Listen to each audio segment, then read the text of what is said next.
Hey there, Doughboy here, and there's a lot of information in this demo, so let's see what we got.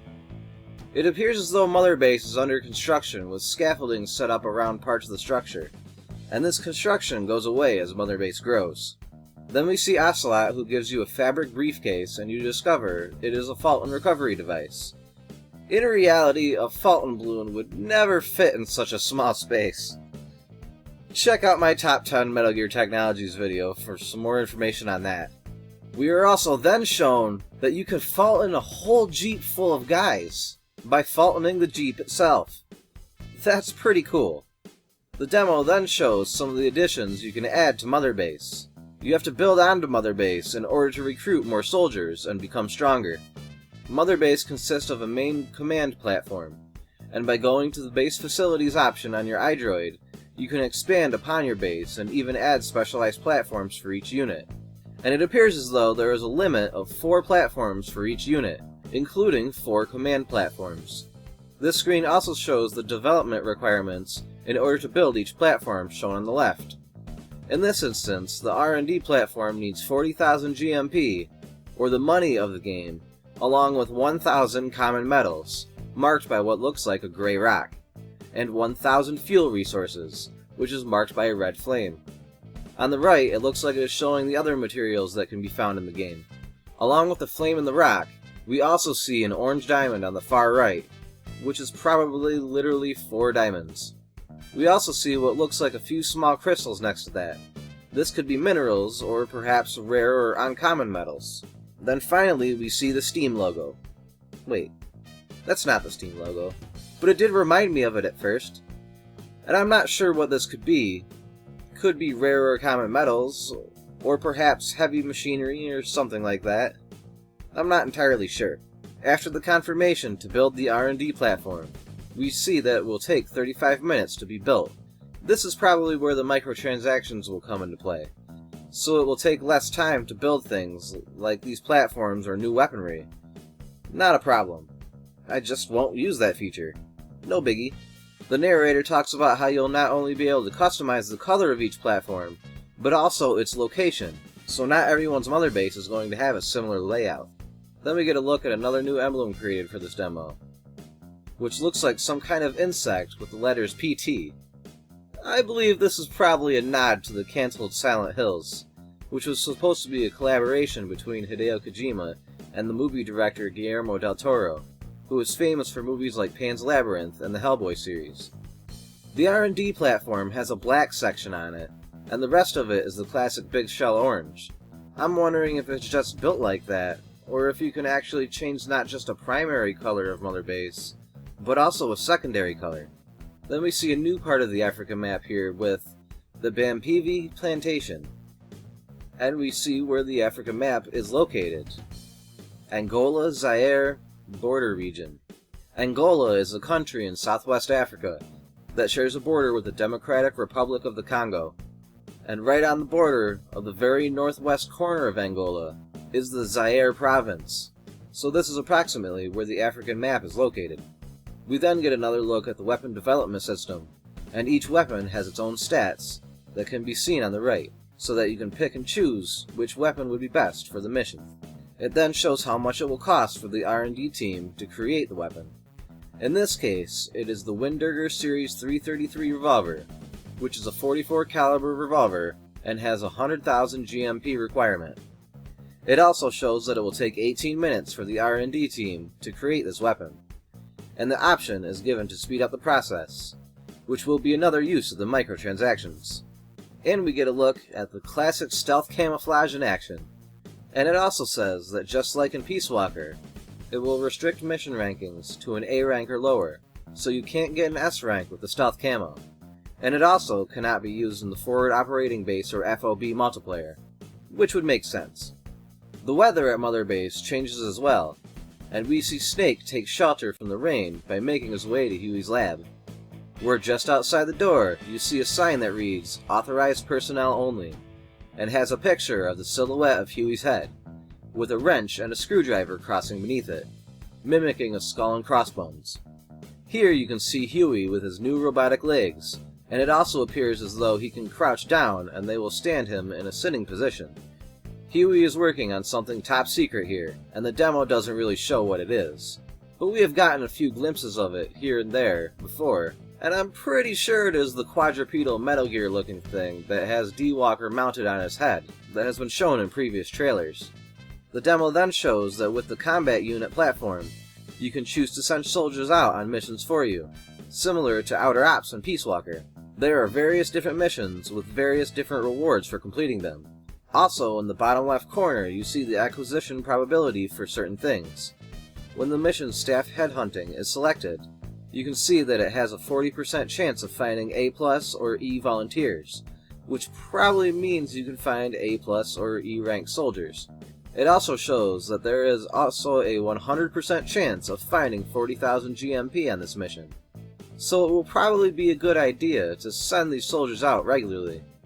The demo also shows several other missions and their possible rewards. It then shows the attack power of Diamond Dogs alongside the attack power of the enemy for the mission. It also shows the probability of mission success, along with the percentage of possible predicted losses for the mission at hand. We also see in a new selected mission that has a 63% chance of finding Digitalis purpurea, also known as Foxglove, which is a purple plant that contains a steroid known as digoxygen, which has a high antigenicity which allows them to bind specifically to immunity cells. That was a mouthful. It also contains digitoxin and digoxin, which are two toxic chemicals that can be used to treat several different heart conditions. But also, adversely, these toxins can cause anorexia, nausea, vomiting, diarrhea, confusion, visual disturbances, and irregular heartbeats.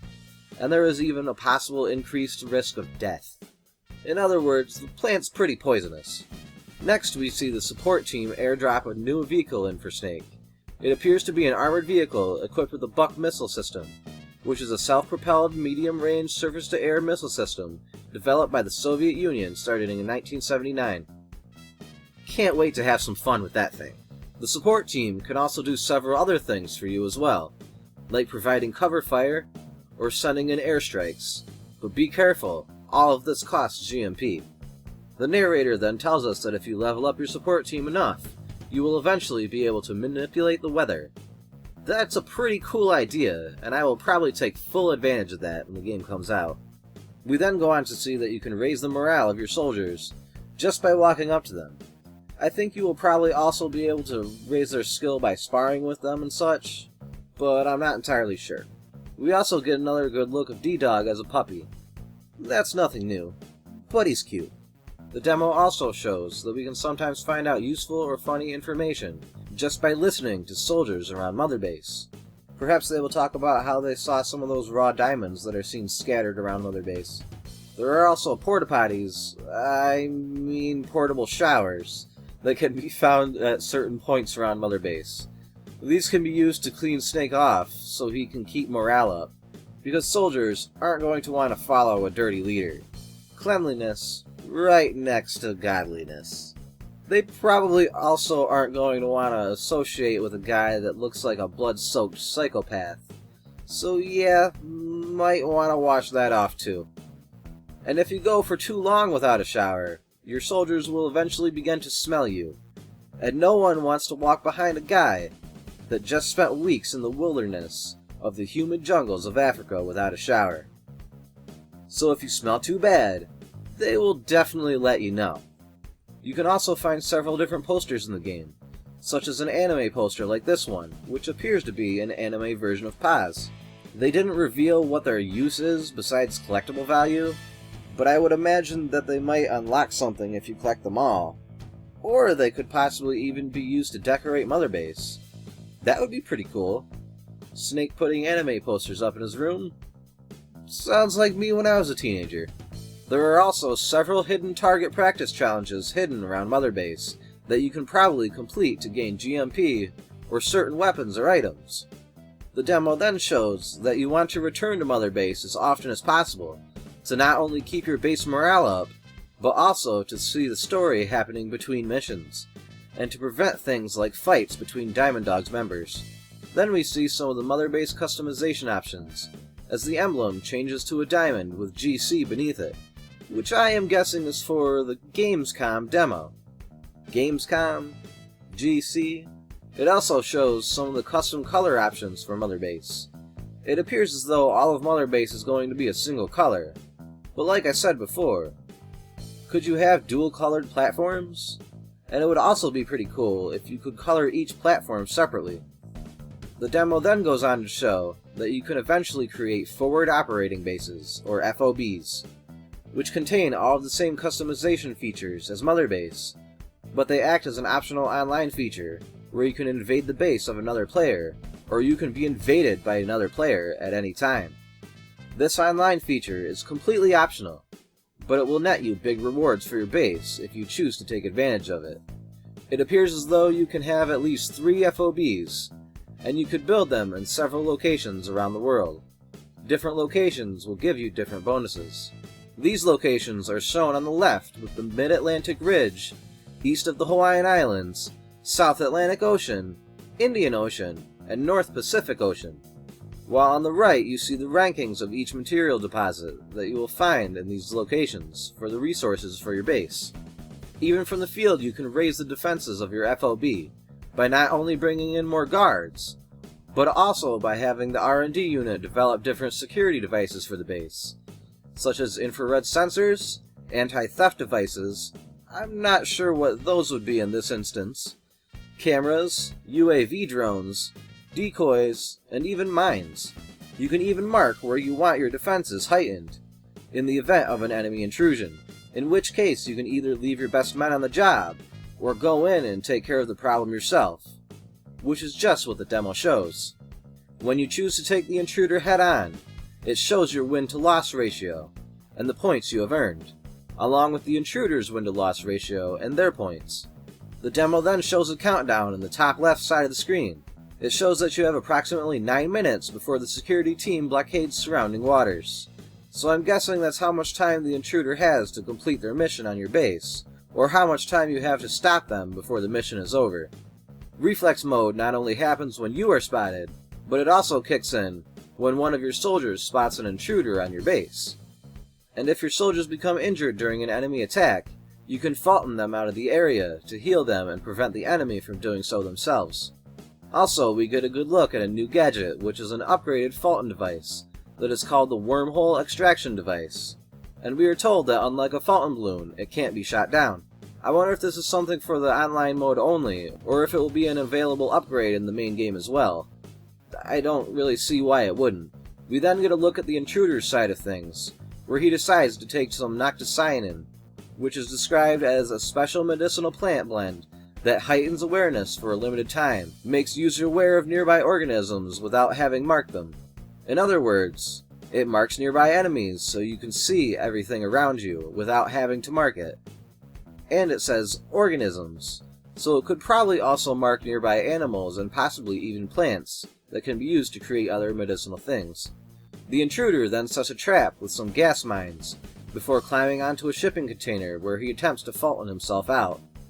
But the defender stops his escape by shooting down the balloon, and then he drops down to find himself in a room full of sleeping gas, which knocks him out. This just shows a little bit of how creative you can get in these FOB missions, and even in the field. We then see some of those defenses that the defender put up earlier, with a security camera and a laser grid, both of which can be shot out. I wonder if you can also eventually upgrade these things to make them a little more resilient, or maybe a little more difficult to get past. The demo then shows off another upgrade of Snake's prosthetic arm, with the Hand of Jehudi, which is kind of like Snake's version of Scorpion's spear from Mortal Kombat. He's all like, "Get over here!"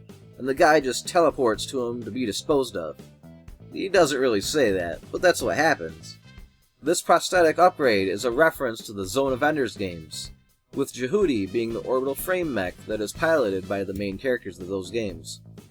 The demo shows that you can get a mark on the intruder once you see him, but don't lose him, because unlike regular soldiers, his mark can go away if you lose sight of him for too long. The intruder then sets a trap with a smoked cardboard box, which makes me wonder, what all other kinds of trapped cardboard boxes will there be? And I'm not sure, but I don't think you can Fulton the enemy defender of the base. However, you can toss them right off the platform and incapacitate them, making them have to select another character to defend the base before they can respawn onto the map. You can choose any member of Diamond Dogs, and each of them can have at least 3 different weapon loadouts to use. It also shows that there are trap decoys as well as trap boxes. In this instance, it is an electric decoy that will electrocute the enemy when it is attacked, which again leads me to wonder, how many different traps will there be? The multiplayer then ends by extracting the intruder out of the FOB. I don't know if alternatively you could kill them or toss them off the platform though. I would imagine that would probably also work. When the defender identifies the intruder's FOB is also identified, so that you can choose if you want to retaliate or not. You can also request help from friends to defend your base when you may not be able to, which that's a great feature. The demo then goes back to Mother Base, where they show off some ways that you can travel around Mother Base, including driving vehicles from platform to platform, taking a helicopter ride, or even taking advantage of a familiar mechanic, something that's been around since the old games, and that is a familiar feature to any Metal Gear fan. You can use the cardboard box to ship yourself around Mother Base, just like the trucks moving in the original Metal Gear, and the use of the box in certain trucks to achieve the same thing in Metal Gear Solid on the PS1. We then get a quick glimpse of a cassette tape titled Afghanistan Today, which has 2 tracks on it, the Soviet invasion of Afghanistan, and the Soviet Army's Scorched Earth operation. Scorched Earth is a common practice in warfare, where an army will destroy anything that could prove useful to the enemy, such as destroying buildings that could be used by the enemy, and destroying crops to cut off enemy supplies. It appears as though the Soviet Army is using the Scorched Earth policy in their invasion of Afghanistan. We then see that there is also another platform, which is the Animal Conservation platform, and we see that you can fault in pretty much any animal: goats, zebras, bears, and probably even other wolves like D-Dog. That's pretty cool that you can fault in just about anything. The demo then ends by showing that Mother Base may be your home, but you should never let your guard down. This has been Doughboy with Hardcore Academy, and peace out.